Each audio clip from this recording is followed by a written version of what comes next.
அஸ்ஸலாமு அலைக்கும். இஸ்திக்பார் சொல்றவங்க வாழ்க்கையில என்ன நடக்கும் தெரியுமா? இந்த ஒரு சம்பவம் போதும் புரிய. ஒரு நாள் ஒரு பெரிய இஸ்லாமிய அறிஞர் இமாம் அஹமது இப்னு ஹம்பல் ரஹ்மத்துல்லாஹி அவர்கள் ஒரு நகரத்திற்கு பயணம் செய்தார்கள். இரவு நேரமாகிவிட்டது. தங்க இடம் தேடி ஒரு மஸ்ஜிதுக்கு சென்றாங்க. ஆனா அங்கிருந்த பராமரிப்பாளர் அவரை யார் என்று தெரியாமல் இங்கே வெளியாட்களுக்கு அனுமதி இல்லை என்று சொல்லி வெளியே அனுப்பிவிட்டார். இமாம் அஹமது ரஹ்மத்துல்லாஹி அவர்கள் ஒரு வார்த்தையும் பேசல, அமைதியாக வெளியே வந்தார்கள். அந்த நேரம் ஒரு ரொட்டி விற்பவருக்கு இதெல்லாம் கண்களில் பட்டது. அவர் சொன்னார், அண்ணா, என் கடைக்கு வாருங்கள், இங்கே இரவு தங்கிக்கலாம். இமாம் அஹமது ரஹ்மத்துல்லாஹி அவர்கள் அங்கே தங்கினார்கள். அந்த இரவு இமாம் அஹமது ரஹ்மத்துல்லாஹி அவர்கள் ஒரு விஷயத்தை கவனித்தார்கள்.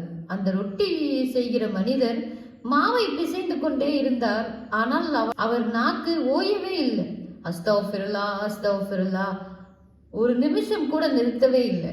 அப்ப இமாம் அஹமது ரஹ்மத்துல்லாஹி அவர்கள் கேட்டார்கள், நீ எவ்வளவு காலமாக இப்படி இஸ்திக்பார் செய்கிறாய்? அவர் சொன்னார், பல வருடங்களாக. அதன் பயன் கிடைத்ததா என்று கேட்டார்கள். அவர் சொன்னார், நான் கேட்ட எல்லா துவாவையும் அல்லாஹ் நிறைவேற்றி விட்டான். ஒரு துவா மட்டும் இன்னும் நிறைவேறவில்லை. அது என்ன துவா? அவர் கண்கள் ஒளிந்தது. இமாம் அஹமது இப்னு ஹம்பல் என்ற ஒரு பெரிய அறிஞரை ஒரு முறை பார்க்க வேண்டும், அதுதான் என் துவா.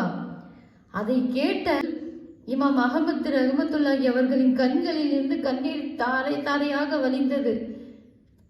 அவர்கள் சொன்னார்கள், நான் தான் அந்த இமாம் அகமது. உன் இஸ்திக்பாரின் காரணமாக அல்லாஹு என்னை உன் வீட்டு கதவுக்கே கொண்டு வந்து விட்டான், பாத்தியா? அல்ஹம்துலில்லாஹ். என்ன பார்த்தீங்களா? நமக்கு இது ஒரு பெரிய பாடம். இஸ்திக்பார் சாதாரண வார்த்தை இல்லை, அது கதவுகளை திறக்கும் சாவி, அது துவாவை ஏற்றுக்கொள்ள வைக்கும் ரகசியம். நாமும் தினமும் சொல்லலாமா? அஸ்தக்ஃபிருல்லா அஸ்தக்ஃபிருல்லா அஸ்தக்ஃபிருல்லா. இந்த இஸ்திக்பார் உங்களுக்கு பிடிச்சிருந்தா லைக் பண்ணுங்க, ஷேர் பண்ணுங்க, கமெண்ட் பண்ணுங்க, மறக்காம சப்போர்ட் பண்ணுங்க. அஸ்ஸலாமு அலைக்கும் வரஹ்மத்துல்லாஹி வபரகாத்துஹு.